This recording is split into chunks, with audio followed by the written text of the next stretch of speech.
Good morning. Welcome to the First Religious Society, Unitarian Universalist in Newburyport, Massachusetts. My name is Bill Clary. I'm a member of FRS, the Climate Action Project, and a trustee. We are living in challenging times. Forces press upon us that suggest we live in fear, separation, and blame. Instead, we choose to come together as a church community committed to love, peace, and justice. Our core values are authentic connection, courageous action, love, spirituality, and wonder. Our mission and our invitation to all of you today is to come as you are, journey together in love, act with courage, transform our world. If you are visiting today or joining us for the first time, we are especially glad that you're with us this morning. As you join us online, there are links you can click to see today's order of service. You can find them just below the live stream. Please click on the button See More if necessary to see them. If you are watching from our website, there are buttons below the live stream. As many of you know, we are in the budgeting process for the next church year, which starts July 1st. Though we've kept our expenses nearly flat over the pandemic, we are facing significant income reduction due to the loss of rental income during COVID and the loss of our lease with Verizon. This year's annual fundraising goal is $520,000, which will allow us to continue our ministries, programming, and social justice work. Today, we are excited to announce our matching gift campaign, which will, if met, get us across the finish line to our goal.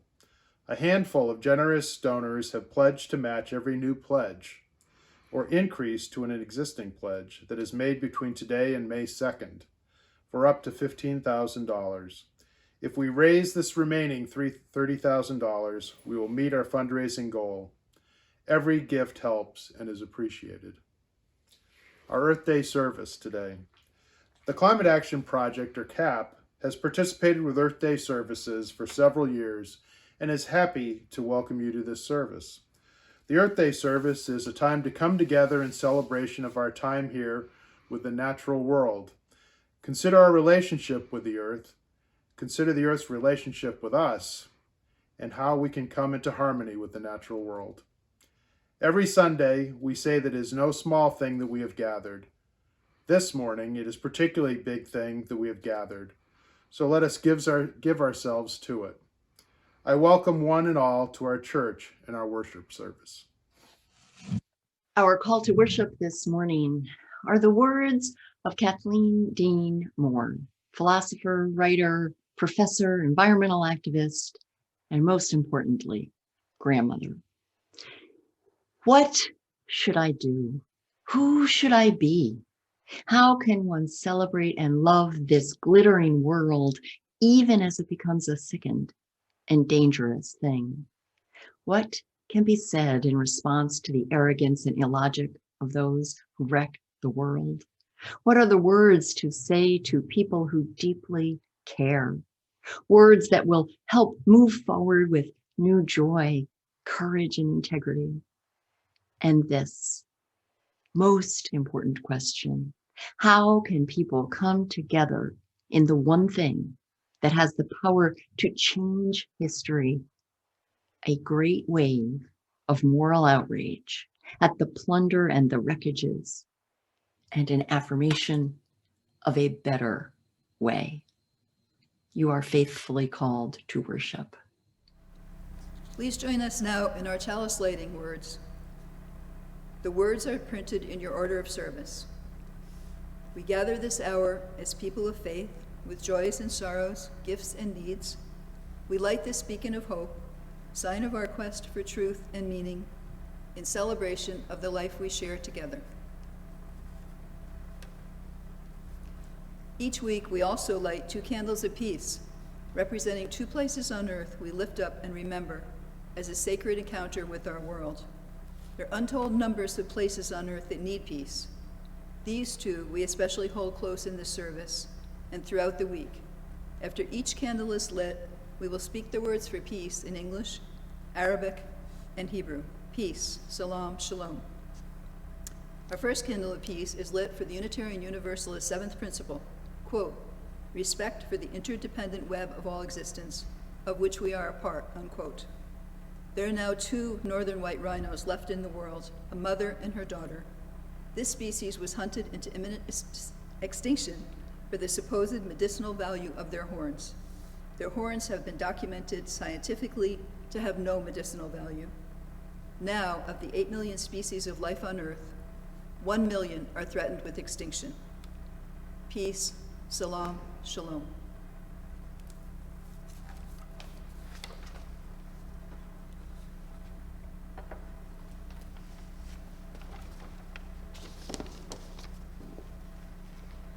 Our second candle of peace is lit for the millions of people who have been involuntarily displaced from their homes due to climate change.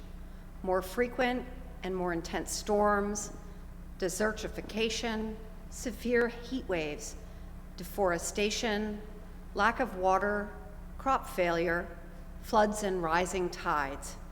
From 2008 to 2016, 21.5 million people migrated due to climate change. Some of those millions have come from from Central America and Mexico as a result of massive crop failure. In Africa, estimates are that 65% of farmable land has been degraded due to drought and rising temperatures.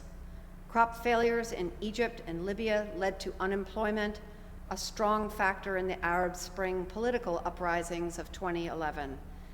This is the beginning of a future without serious action on the urgent climate crisis. Peace, salam, shalom.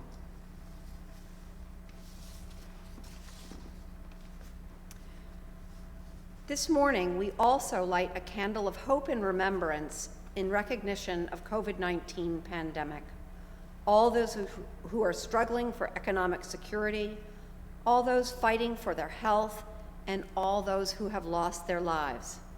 We will light this candle each time we worship for as long as we live into this worldwide reality. Please join us now in saying our affirmation of faith. The words are in your order of service. Love is the doctrine of this church. The quest of truth is its sacrament, and service is its prayer, to dwell together in peace, to seek knowledge and freedom, to serve humankind in fellowship, to the end that all souls shall grow into harmony with the divine. Thus do we covenant with each other and with God.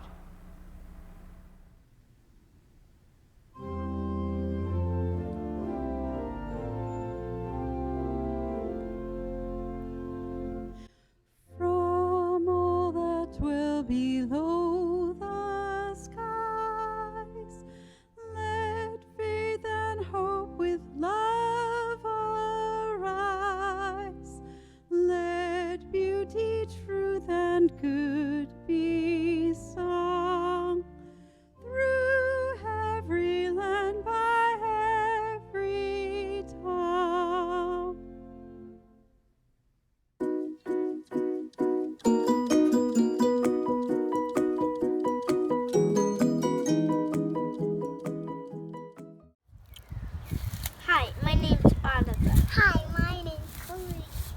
And what do you guys like about nature? It's because of the tree. I like seeing all the animals come out that I like, and we should take care of nature because we eat some of the fruits and vegetables, and if we don't take care of nature, all those fruits and vegetables we eat will be less and less until there's none. And mine is about digging in the leaves. You like digging in the leaves? That's my back hole. Nice. Hi, something I like about nature is water. All living things need water to survive. And something that that we need to work on for our environment is that we can't pollute waters because we all need healthy and fresh water. Something I love about nature is climbing trees, and we can keep nature safe is to not litter. One of my favorite things about nature is a waterfall. They sound amazing. One thing we can do to help nature is polluting less with gases and other fossil fuels. Morning, dear Earth. Good morning, dear sun. Good morning, dear breeze and beasts on the run. Good morning, dear flowers and birds in the trees. Good morning to you. Good morning to me. This is the time in our service when the offering will be gratefully received. As many of you know, we are in the budgeting process for next church year, which starts July 1st. Though we have kept our expenses nearly flat over the pandemic, we are facing significant income loss due to the loss of rental income during COVID and the loss of our lease with Verizon for their cell tower. This year's annual fundraising goal is $520,000, which will allow us to continue our ministries, programming, and justice work. Today, we are excited to announce a matching gift campaign which will, if met, get us across the finish line. A handful of generous donors have pledged to match every new pledge or increase to an existing pledge that is made between today and May 2nd for up to $15,000. If we raise this remaining $30,000, we will meet our fundraising goal. Every gift helps and is appreciated.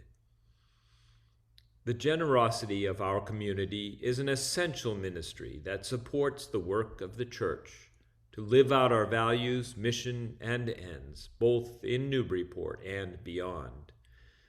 Each week, 50% of the Sunday offering not designated as a pledge goes to a local community partner engaged in important efforts to transform our region. The April shared collection will support the Unitarian Universalist Association, as has been the First Religious Society's commitment for decades.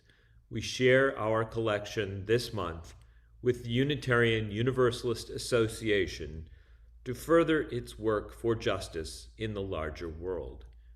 Our denominational staff brings our values to bear far beyond the Merrimack Valley. In Washington, at the southern border, on reservations in the West, at the UN and beyond, and provides justice resources for all 1,000 plus member congregations in the U.S. All UU congregations support the UUA in return for the many services it provides them, including the settlement process that brought Reverend Rebecca to us, our hymnals, justice efforts, and so much more. In order to make a contribution to the weekly offering, you can use the link that is posted in the chat now. You can also text a contribution by sending the word "Give our FRSUU" to the number 73256. And, of course, you can always mail a check to the church. Contributions from the weekly offering are down significantly this year due to our online worship format, so your generosity is especially appreciated at this time. Thank you.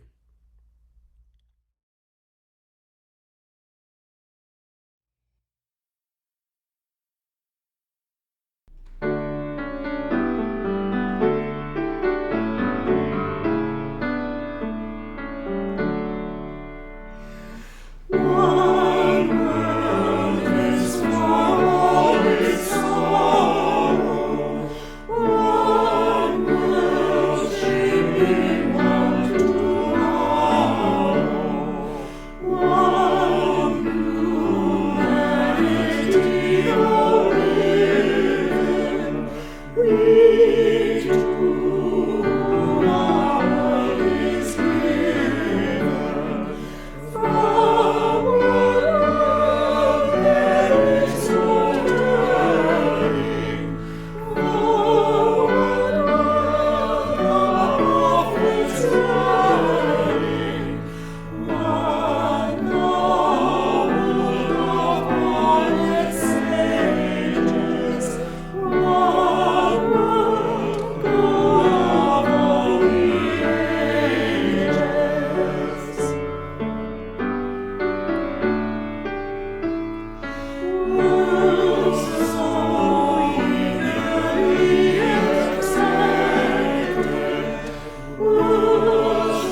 right now in the beginning of a climate and ecological crisis, and we need to call it what it is, an emergency. We must acknowledge that we do not have the situation under control and that we do not have all the solutions yet, unless those solutions mean that we simply stop doing certain things. We must admit that this is a losing battle. We have to acknowledge that the older generations have failed. All political movements in their present form have failed, but Homo sapiens have not failed yet. Yes, we are failing, but there is still time to turn everything around. We can still fix this. We still have everything in our hands, but unless we recognize the overall failures of our current systems, we most probably don't stand a chance. We are facing a disaster of unspoken sufferings for enormous amounts of people, and now is not the time for speaking politely or focusing on what we can or cannot say. Now is the time to speak clearly. Solving the climate crisis is the greatest and most complex challenge that Homo sapiens have ever faced. The main solution, however, is so simple that even a small child can understand it. We have to stop our emissions of greenhouse gases, and either we do that or we don't. You say that nothing in life is black or white, but that is a lie, a very dangerous lie. Either we prevent a 1.5 degree of warming or we don't. Either we avoid setting off that irreversible chain reaction beyond human control or we don't. Either we choose to go on as civilization or we don't. That is as black or white as it gets, because there are no gray areas when it comes to survival. Now we all have a choice. We can create transformational action that will safeguard the living conditions for future generations, or we can continue with our business as usual and fail. That is up to you and me. And yes, we need a system change rather than this individual change, but you cannot have one without the other. If you look through history, all the big changes in society have been started by people at the grassroots level, people like you and me. So I ask you to please wake up and make the changes required possible. To do your best is no longer good enough. We must all do the seemingly impossible. Today we use about 100 million barrels of oil every single day. There are no politics to change that. There are no rules to keep that oil in the ground. So we can no longer save the world by playing the rules, because the rules have to be changed. Everything needs to change, and it has to start today. So everyone out there, it is now time for civil disobedience. It is time to rebel.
My name is Art Henshaw, and I am here to tell the story of the origin of the Climate Action Project, or CAP.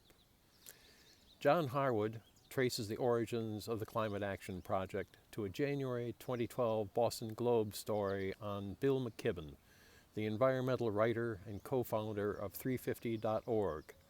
The headline reads, "The Man Who Crushed the Keystone XL Pipeline, How a Mild-Mannered Vermont Journalist Derailed the $7 billion oil project, engineered history's largest green protest, and became the environmental movement's most unlikely celebrity." The story inspired John to join 350.org and to follow McKibben ever since. That winter, McKibben and Naomi Klein went on a national tour, giving witness to the tragic consequences for life on Earth from a business-as-usual dependence on fossil fuels.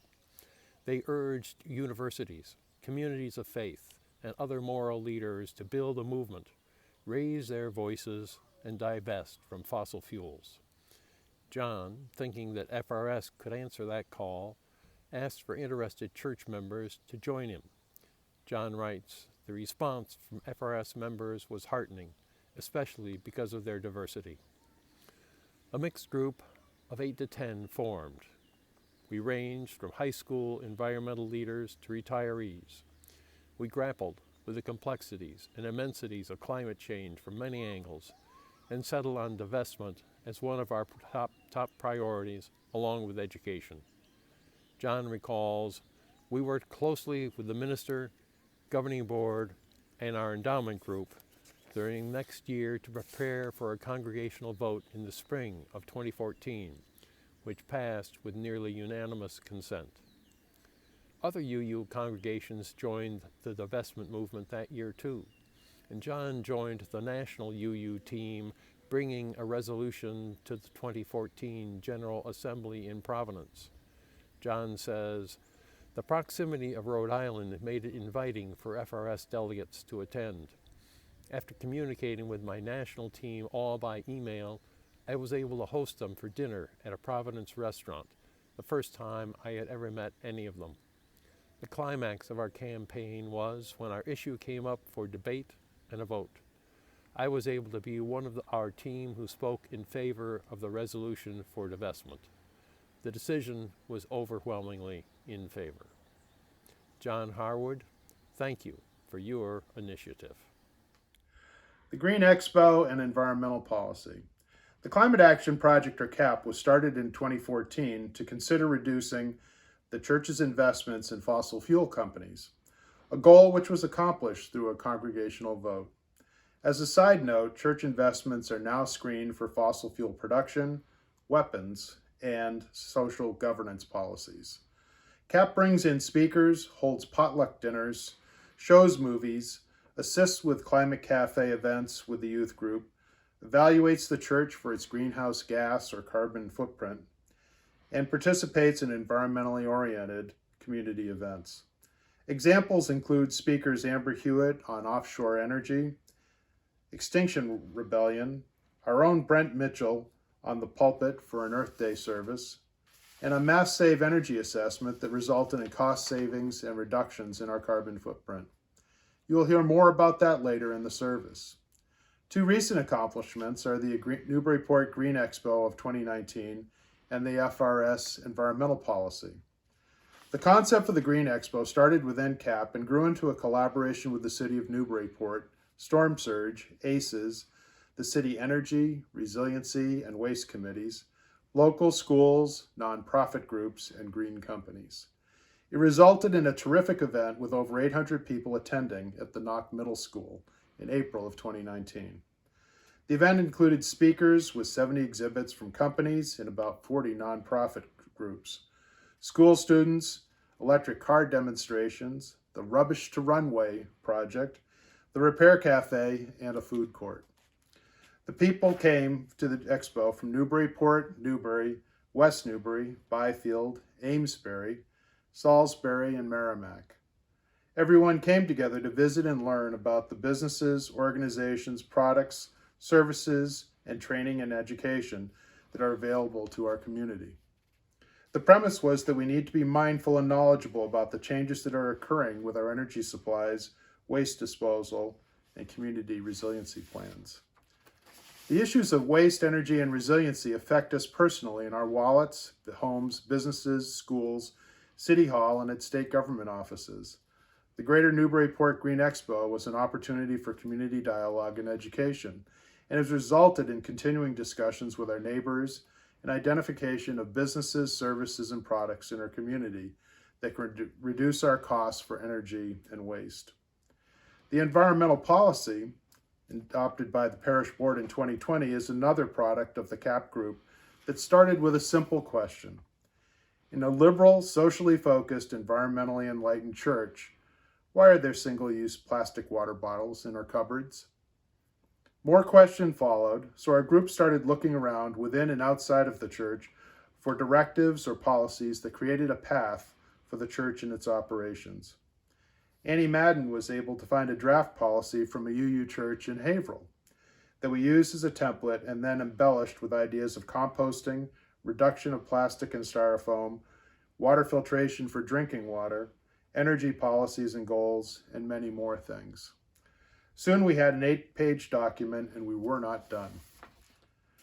The governance committee and church administration were engaged at this point to give us some focus to our work, which was invaluable to our efforts.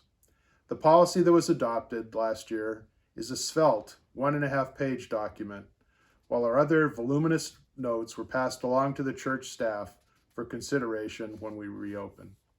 Thank you. Hello everyone, my name is Stella Okaya, and in the spirit of Earth Day, I'm going to be talking to you all today about climate cafes.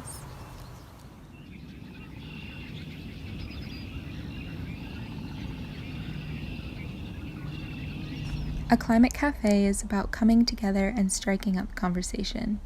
It is a place for encouraging inclusivity, as well as the good that comes from listening to one another. Every cafe discussion is centered around an environmental theme. We have held conversations around personal impact, such as our attitude towards consumption and how we honor our food, or certain issues that we can understand on a much more communal level, like how to protect and learn about the Great Salt Marsh, our storm stories, or how to prepare for a future of rapidly changing weather. To me, one of the most defining characteristics about climate cafes has been how they are always evolving and adapting in order to keep the conversation going. When a large number of people show up to a cafe, there will be people running around and grabbing every chair they can find to ensure that each person has a circle to join. When there's a pandemic, and we're all required to keep a social distance, the cafe team will quickly bring the conversation over Zoom. And when they've held one cafe after another, they'll look back on the different knowledge and memories people have shared in their conversations and how it can all be creatively carried over into another climate cafe project. Most importantly, all of these discussions are created and led by a passionate group of teenagers. They are working hard to build a space for the young and the old, the science enthusiasts and the art lovers, the confident conversationalists and the one who take their time to find the right words. A space for every member of our community to connect. We share stories, ideas, drawings of our favorite spots in nature, our personal connections to the environment, and when it all comes together, we have a group of people who have carved out the time to be completely present and engaged with one another, sharing what they already know in order to create a better, more unified and communicative future surrounding our environment.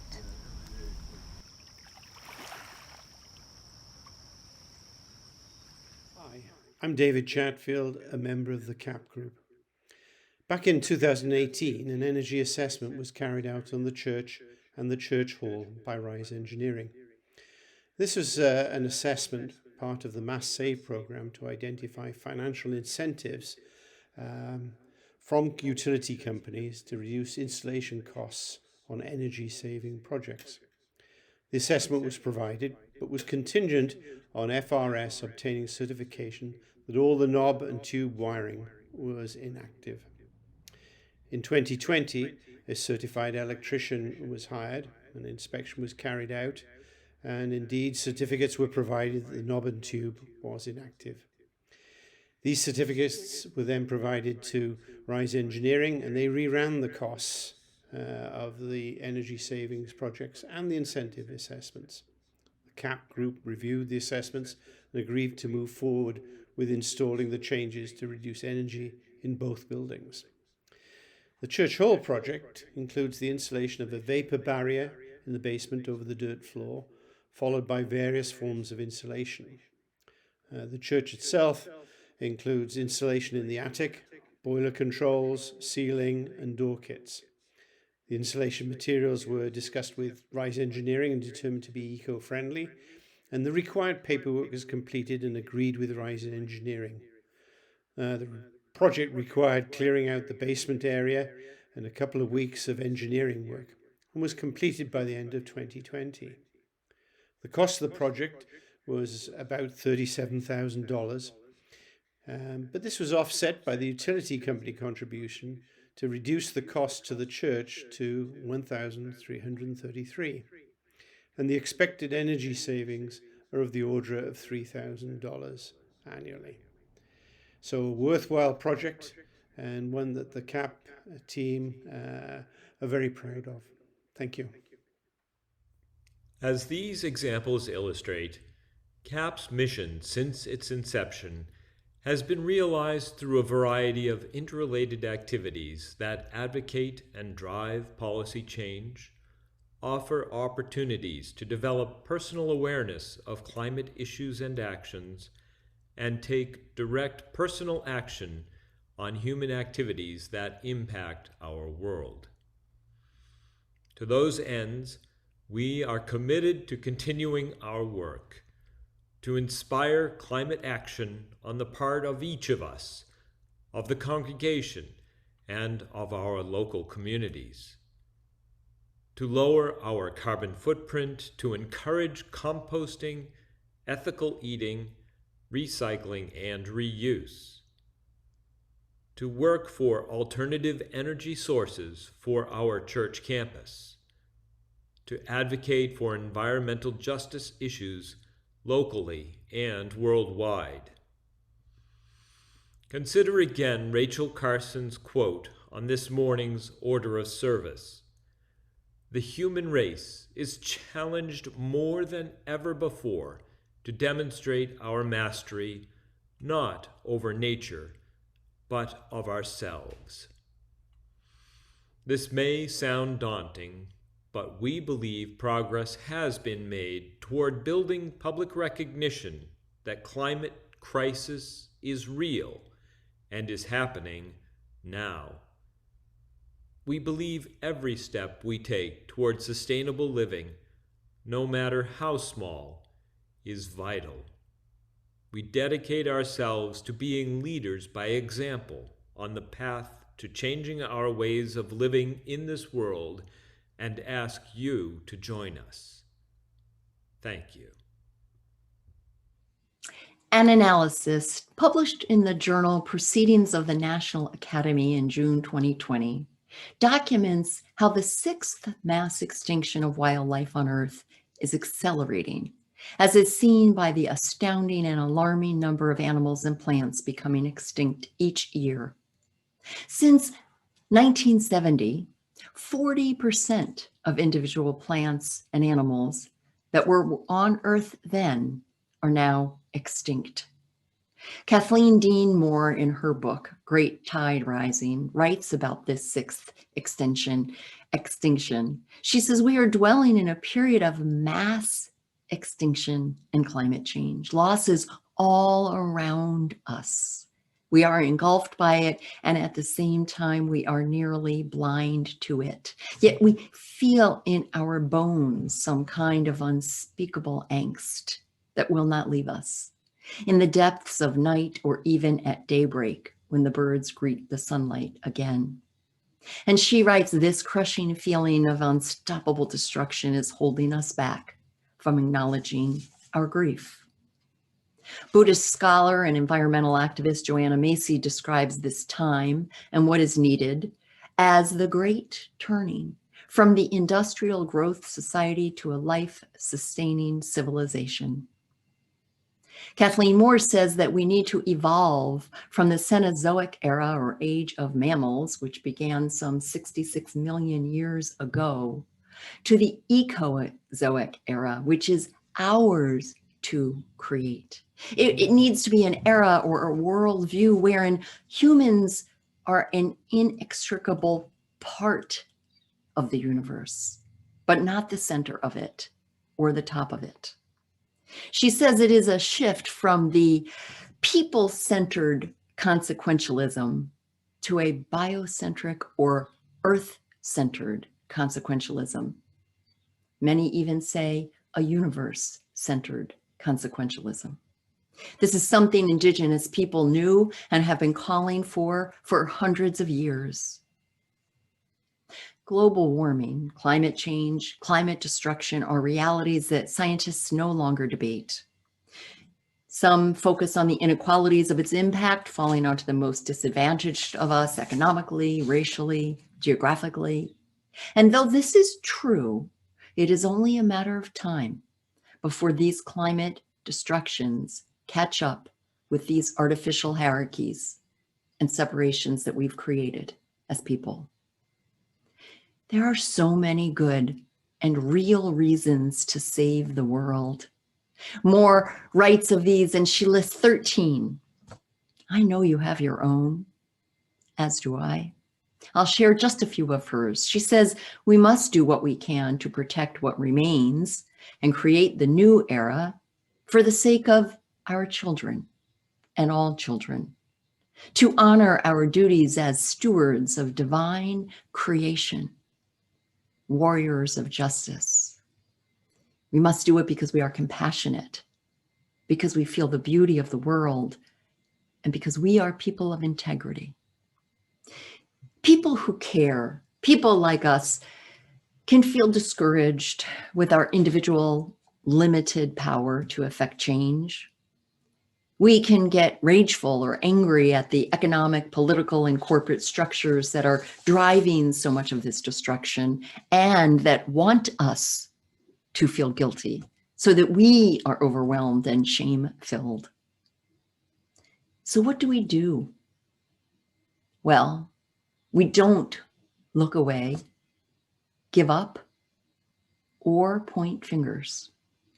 Our blame isn't going to change other people's minds. It is their hearts that need changing anyway.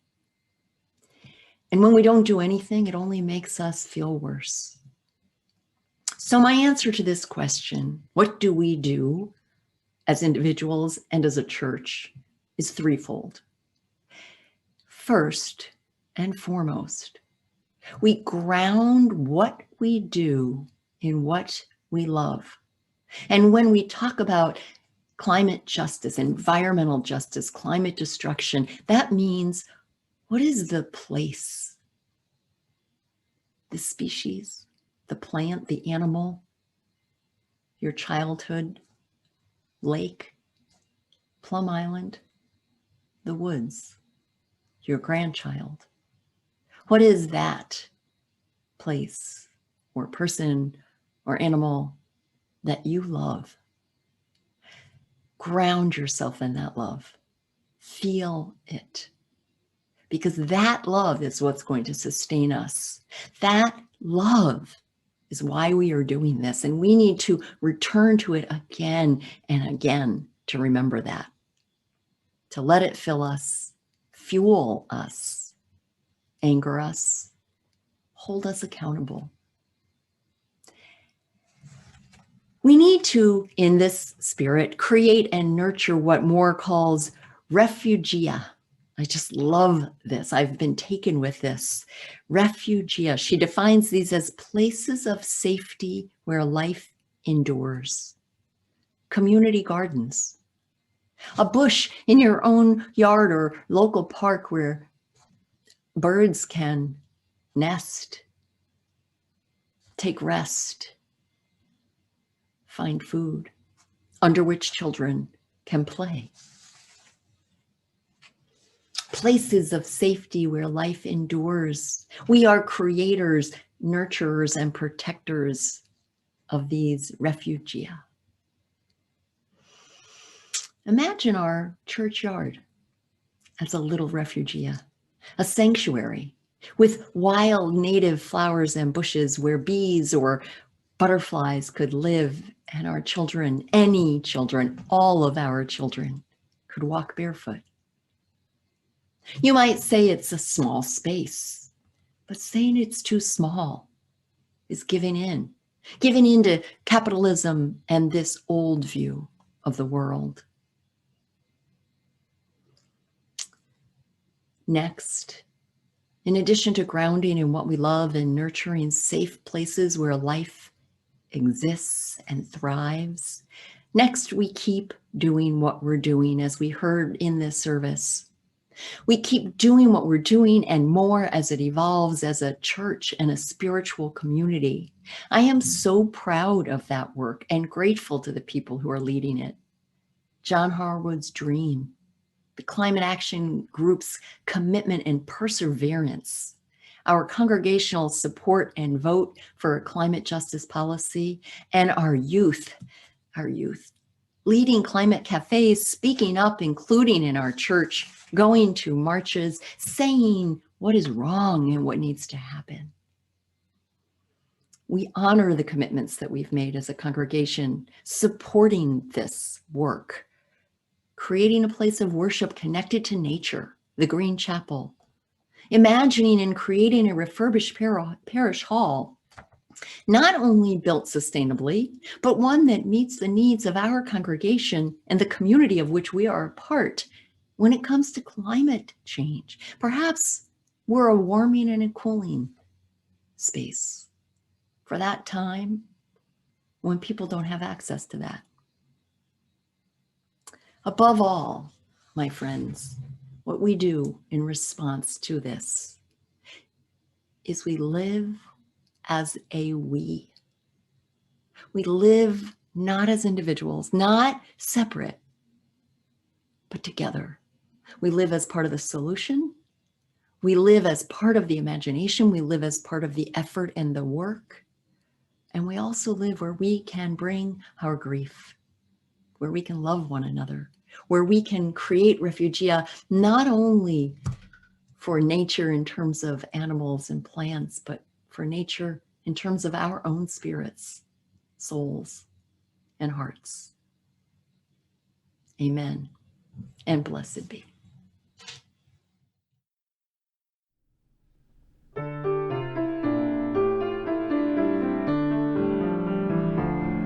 My blood doth rise in the roots of yon oak, her sap doth run in my veins, boundless my soul like the open sky, where the stars forever have lain, where the stars, where the stars, where the stars forever have lain. My hands hold the weavings of time without end, my sight as deep as the sea, beating my heart sounds the measures of old, that of love's eternity, that of love, that of love, that of love's eternity. I feel the tides as they answer the moon, rushing on a far distant sand, winging my song is the wind of my breast, and my love blows over the land, and my love